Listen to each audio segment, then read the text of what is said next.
విజయనగరం జిల్లా నెల్లిమర్ల నియోజకవర్గం జరజప్పుపేటలోని శ్రీ వెంకటేశ్వర కళ్యాణ మండపంలోని చంద్రబాబు వెన్నుపోటుకు 2 ఏళ్ల రౌండ్ టేబుల్ సమావేశం నిర్వహించారు.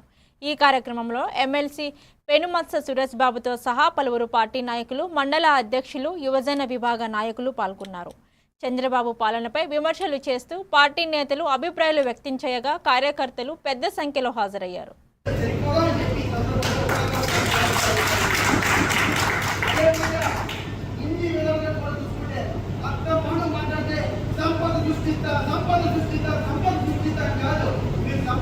అప్పులు పుట్టిద్దని చెప్తే మీ పేరు అప్పులు పుట్టిద్దని పేరు పెట్టుకుంటే బాగుంటుంది. అదేవిధంగా ఈరోజు ఇక్కడ ఉన్న ఎమ్మెల్యే గారు లోకం మాధవి గారు ఈరోజు ఆయన 2024 ఎలక్షన్ ముందు ఏం చెప్పారు? డెఫినెట్ గా నేను ఎమ్మెల్యే అయినట్టే కొంత రోజులు కొంత కంపెనీస్ ఇస్తారు, నాకున్న కనెక్షన్ వేరు, నాకున్న స్థాయి వేరు అని చెప్పారు. నేను నిజంగా ఎమ్మెల్యే అయిన తర్వాత ఏమో కనెక్షన్ కోల్డ్ పెద్ద కనెక్షన్ ఏమో 100 రోజులు 100 కంపెనీలు చెప్తాయి అనుకుంటే ఆ కనెక్షన్ ఏంటి?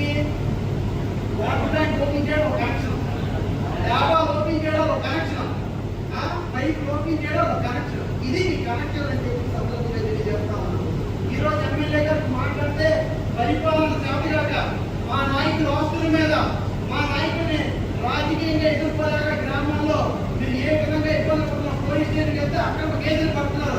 నది పట్ల మెడికల్ కానీ డెవలప్ చేసి ఎక్కడ ఉత్తరాంధ్ర మీద ప్రకాశం జిల్లా